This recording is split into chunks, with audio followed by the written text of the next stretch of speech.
WhatsApp guys welcome छ हजुरहरूलाई। आज डे 11 हो, 75 डेको च्यालेन्ज चल्दैछ। आज नि जिम आयो, जिम आएर साइक्लिङ गऱ्यो, डेली रुटिन। सो आजको फेस हेर्न सक्नुहुन्छ तपाईँको यस्तो कन्डिसन छ होइन। अनि बडी कन्डिसनहरू पनि चेन्ज भइरहेछ। अनि आज स्पेसली ब्याकको लागि फोकस गरेको। त्यसपछि दुइटै साइडमा तपाईँको 12 रेस्टमा 3 सेट हाने होइन।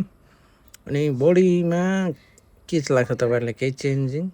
यो चाहिँ हान्न खोजेको, तर राम्ररी गर्न भिडियो पनि अब साथी नआउँदाखेरि अब आफैले बनाउनुपर्छ। सो यसमा फेसै आएन, के गर्नु साथी, तर पनि बनाइरहेको छु।